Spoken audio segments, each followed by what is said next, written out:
जय माँ गंगा। दूर दूर तक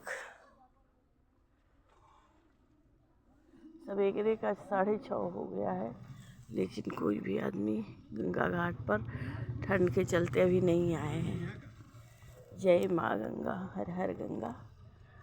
आज हम गणेश चतुर्थी व्रत कथा और माघ महात्म्य कथा दोनों ही सुनाएंगे बहुत ही सुंदर से।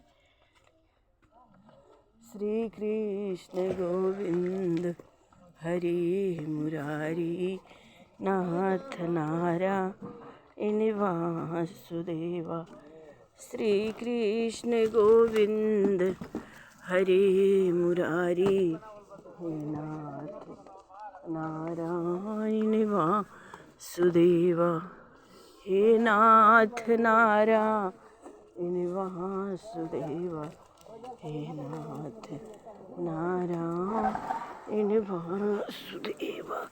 श्री कृष्ण गोविंद हरि मुरारी, हे नाथ नारायण वासुदेवा, हे नाथ नारायण वासुदेवा, हे नाथ नारायण वासुदेवा।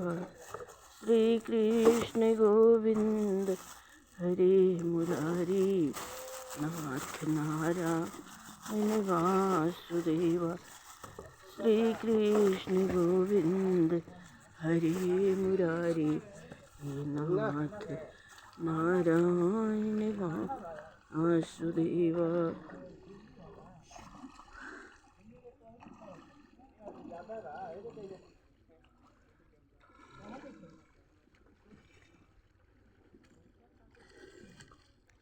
श्री कृष्ण गोविंद। सदा भवानी दाहिने सन्मुख खड़े, गणेश 5 देव मिली रक्षा करहि। ब्रह्मा विष्णु महेश। श्री गणेश जी बोले,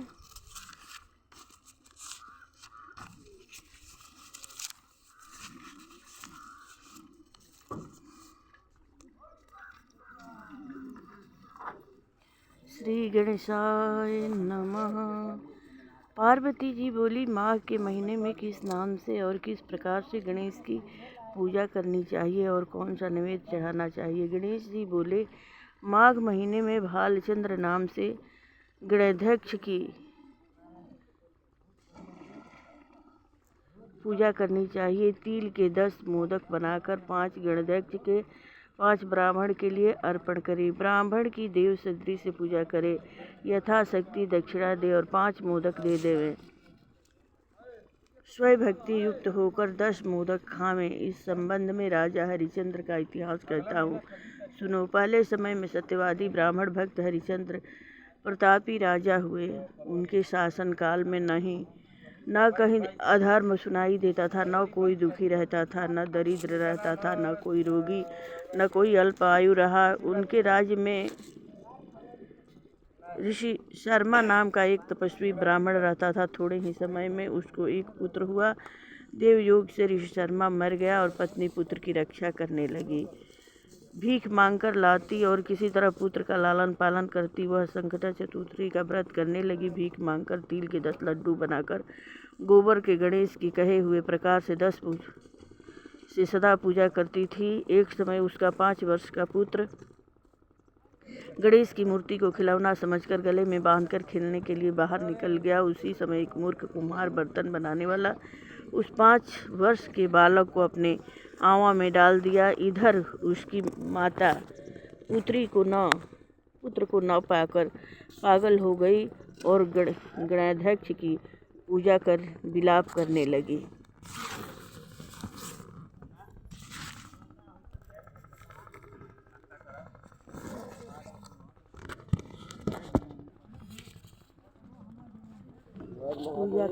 हर हर महादेव।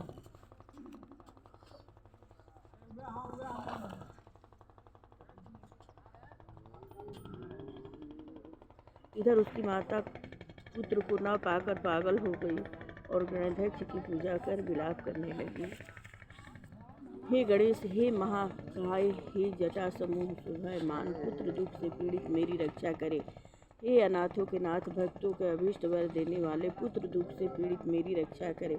इस प्रकार आधी रात तक उस बेचारी ने विलाप किया। सवेरा होते ही कुम्हार आँख खोलकर देखता है तो वह 5 वर्ष का बालक को उसी आवा में घुटने तक पानी में खेलता हुआ पाता है। इस प्रकार देखते ही भय के मारे कांपने लगा। उसके बाद जाकर राजा के सामने जैसा उसने किया था सब कह सुनाया। कुम्हार बोला, राजन, मैं ऐसा अपराध किया है जिससे व्याध हूँ।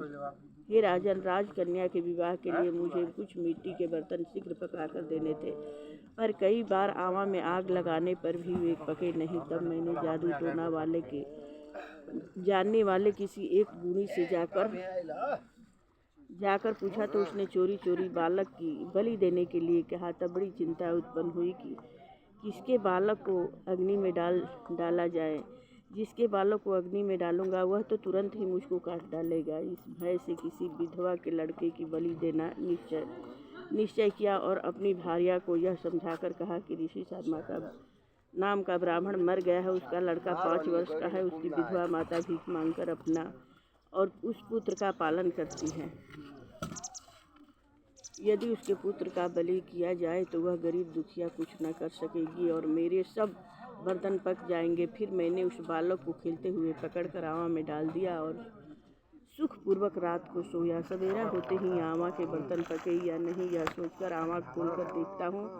जिस अवस्था में बालक को वहाँ डाला था उसी अवस्था में उसको निर्भय देखकर मैं भयभीत हुआ और यहाँ आया हूँ। इस प्रकार उसके वचन सुनकर राजा चकित हुआ और स्वयं आमा के पास जाकर खेलते हुए लड़के को देखकर अपने आत्मा से कहा कि यह कैसी बात है और यह बालक किसका है, इसका निश्चय करो।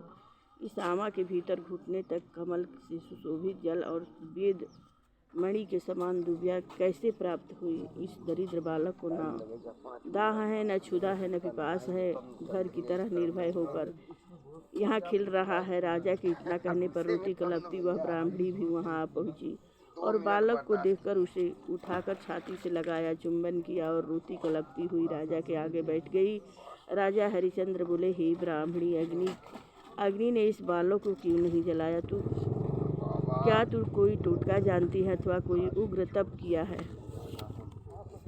ब्राह्मणी बोली, राजन, न मैं टोटका जानती हूँ, न धर्म जानती हूँ, न मैंने कोई तप किया, न योग न किया, न दान किया, न विधान किया, न बलिदान किया। हे राजेंद्र, मैंने केवल संकट नाशक एक मात्र उत्तम व्रत किया जिसके प्रभाव से मेरा बालक कुशल से है। इस प्रकार उसका वचन सुन राजा ने फिर कहा कि यह व्रत मुझे सम्मत है, मेरी सारी प्रजा इस व्रत को करे। हे भारत, इस प्रकार राजा ने उसकी परिक्रमा कर कहा कि हे ब्राह्मणी, तू धन्य है कि मेरी संपूर्ण प्रजा से गणाध्यक्ष की पूजा का प्रारंभ कराया। इस तरह व्रत रात के प्रभाव से ब्राह्मणी को उसका पुत्र प्राप्त हुआ। गणेश जी बोले, हे युधिष्ठिर, इसलिए व्रतों में उत्तम इस व्रत को करे। इस व्रत के प्रभाव से आपका अभीष्ट सिद्ध होगा। हे राजन, जो कोई समस्त सिद्धि को देने वाले इस व्रत को करता है उसका गया हुआ राजमित्र, पुत्र तथा पौत्र आदि समस्त सुख पुनः प्राप्त होता है। प्रेम से बोलिए गणेश भगवान की जय हो। अब माघ महात्म्य व्रत कथा। पूर्व समय में सतयुग के उत्तम निषेध नामक नगर में ही मुकुंद नाम वाला कुबेर के सदृश धनी वैश्य रहता था, जो कुलीन अच्छे काम करने वाला, देवता अग्नि और ब्राह्मण की पूजा करने वाला, खेती का काम करता था। वह गौ, घोड़े, भैंस आदि का पालन करता और दूध, दही, छाछ, गोबर, घास, गुड़, चीनी आदि अनेक वस्तु बेचा करता और उसने इस प्रकार बहुत सा धन इकट्ठा कर लिया था। जब वह बूढ़ा हो गया तो मृत्यु को निकट समझकर उसने धर्म के कार्य करने प्रारंभ कर दिए। भगवान विष्णु का मंदिर बनवाया, कुआं, तालाब, बावड़ी, आम, पीपल आदि के वृक्ष तथा सुंदर बाग बगीचे लगवाए। सूर्योदय से सूर्यास्त तक वह दान करता, गांव के चारों तरफ जल की प्याऊ लगवाई। उसने सारे जन्म भर जितने भी पाप किए थे उसका प्रायश्चित करता था। इस प्रकार उसके 2 पुत्र उत्पन्न हुए जिनका नाम उसने कुंडल और विकुंडल रखा। जब दोनों लड़के युवावस्था को प्राप्त हुए तो हेमकुंडल वैश्य गृहस्थी का सब कार्य सौंप कर भगवान की तपस्या के निर्मित वन में चला गया और वहाँ विष्णु की आराधना में शरीर को सुखाकर अंत में विष्णु लोक को प्राप्त हुआ। उसके दोनों पुत्र लक्ष्मी के मद को प्राप्त होकर बुरे कर्मों में लग गए। वेश्यागामी वीणा और बाजे लेकर वेश्याओं के साथ गाते फिरते थे। अच्छे सुंदर वस्त्र पहनकर सुगंधित तेल आदि लगाकर भाण और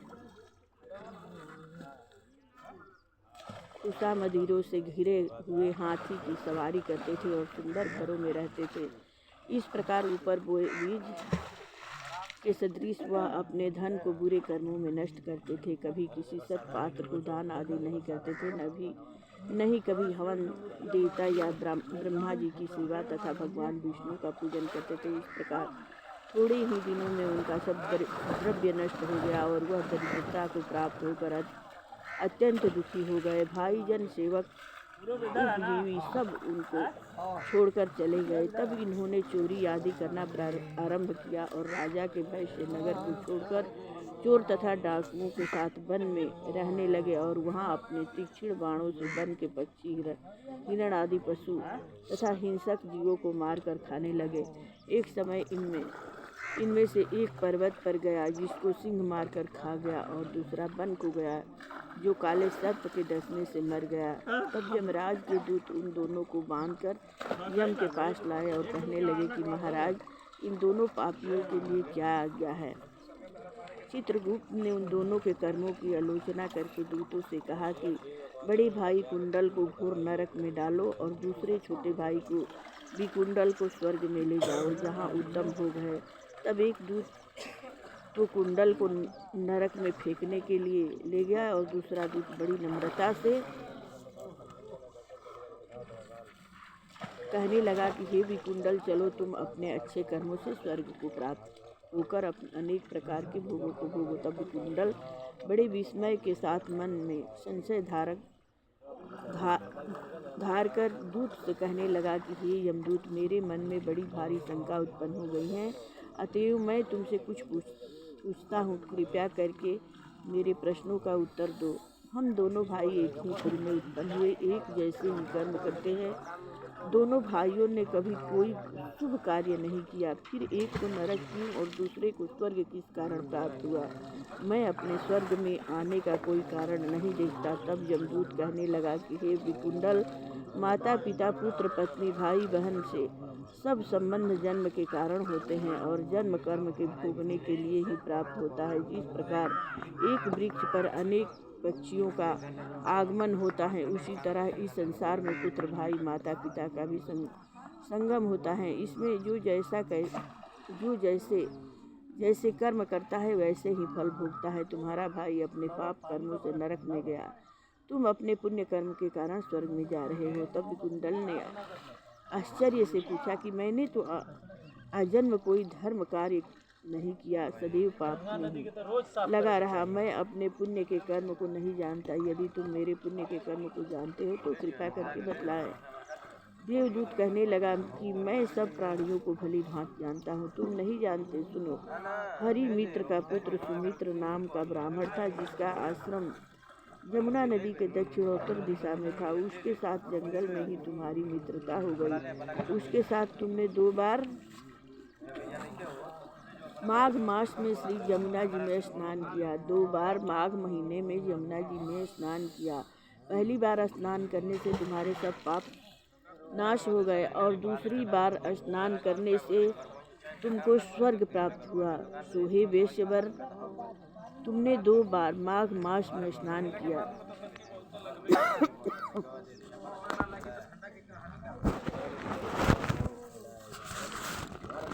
इसी पुण्य के फल से तुमको स्वर्ग प्राप्त हुआ और तुम्हारा भाई नरक को प्राप्त हुआ। दत्तात्रेय जी कहने लगे कि इस प्रकार वह भाई के दुखों से अति दुखित होकर नम्रतापूर्वक मीठे वचनों से दूतों से कहने लगा कि हे दूतों, सज्जन पुरुषों के साथ 7 पग चलने से मित्रता हो जाती है। सज्जन पुरुषों के साथ 7 पग चलने से मित्रता हो जाती है और यह कल्याणकारी होती है। मित्र प्रेम की मित्र प्रेम की चिंता न करते हुए तुम मुझको इतना बताने की कृपा करो कि कौन से कर्म से मनुष्य यमलोक को प्राप्त नहीं होता, क्योंकि तुम सर्वज्ञ हो। यमदूत कहने लगा कि तुमने बड़ी सुंदर वार्ता पूछी है। यद्यपि मैं पराधीन हूँ, फिर भी तुम्हारे स्नेह बस अपनी बुद्धि के अनुसार बताता हूँ। जो प्राणी काया वाचा और मनसा से कभी दूसरे को दुख नहीं देते वे जमलोक में नहीं जाते। हिंसा करने वाले वेद, यज्ञ, तप और दान से भी उत्तम गति को नहीं पाते। अहिंसा सबसे बड़ा धर्म, तप और दान ऋषियों ने बतलाया है। जो मनुष्य जल या पृथ्वी पर रहने वाले जीवों को अपने भोजन के लिए मारते हैं, वे काल सूत्र नामक नरक में पड़ते हैं और वहाँ पर अपना मांस खाते हैं और रक्त पीव पान करते हैं तथा पीव की कीच में उनको कीड़े काटते हैं। हिंसक, जन्मांध, काने, कुबड़े, लूल्हे, लंगड़े, दरिद्री,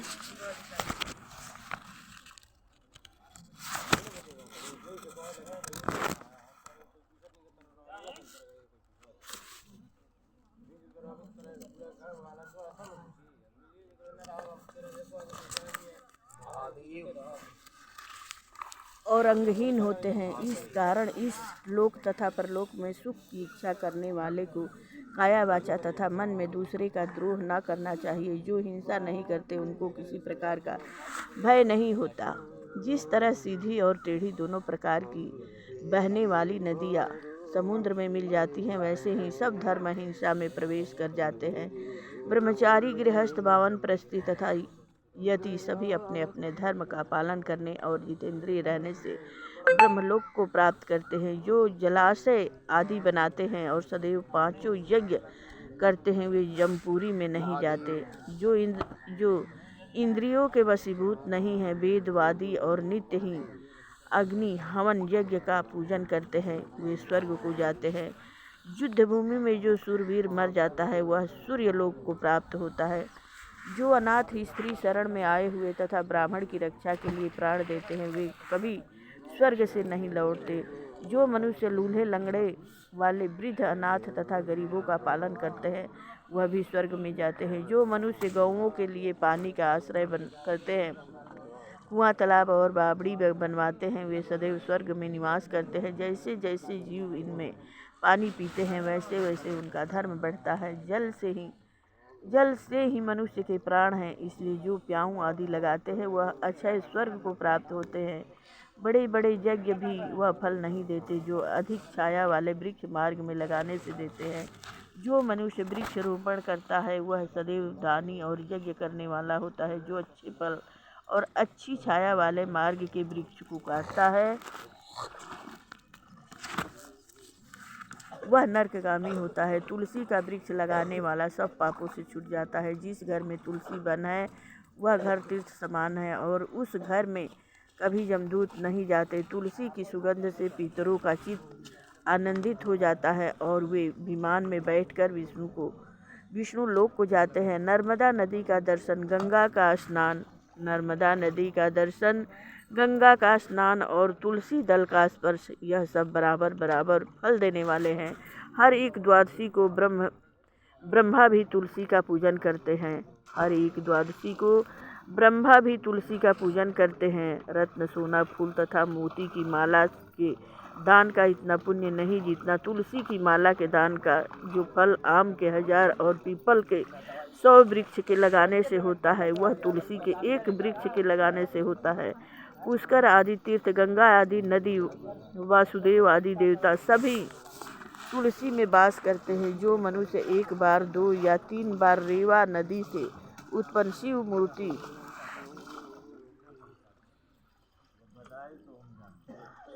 की पूजा करता है अथवा स्फटिक रत्न के पत्थर के आप निकले हुए तीर्थ में, पर्वत या वन में रखी हुई शिव की मूर्ति की पूजा करता है, सदैव ओम नमः शिवाय मंत्र का जाप करता है, वह यमलोक की कथा भी नहीं सुनते। प्रसंग, शत्रुता, अभिमान या लोभ से शिव पूजा करने वाले भी यम द्वार नहीं देखते। शिव पूजा के समान पापों को नष्ट करने वाला तथा कीर्ति देने वाला 3 लोक में और कोई काम नहीं है। जो शिवालय स्थापित करते हैं वह शिव लोक में जाते हैं। ब्रह्मा विष्णु तथा शिव का मंदिर बनवाकर मनुष्य वैकुंठवासी होता है।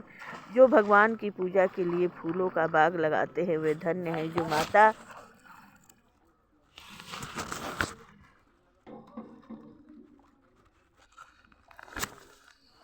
पिता देवता और अतिथियों का सदैव पूजन करते हैं वे ब्रह्मलोक को प्राप्त होते हैं।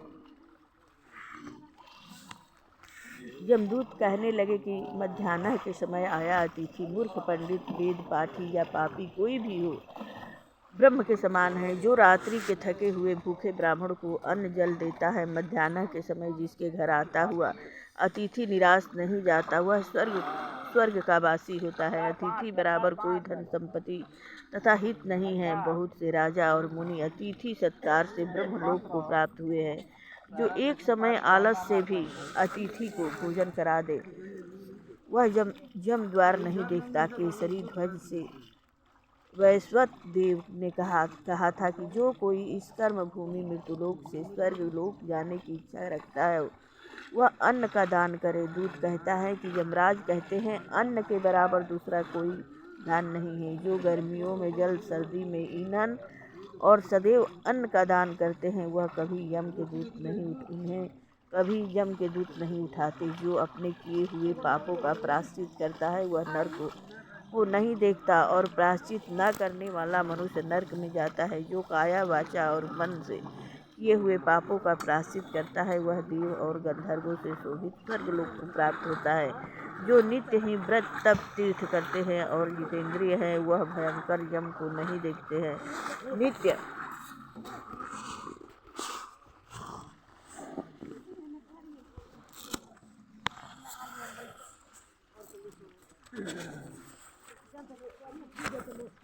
धर्म करने वाले दूसरों का अन्न, भोजन और दान त्याग दे। नित्य स्नान करने से बड़े बड़े पाप नाश होकर यम को नहीं देखता। बिना स्नान पवित्रता कैसे हो सकती है।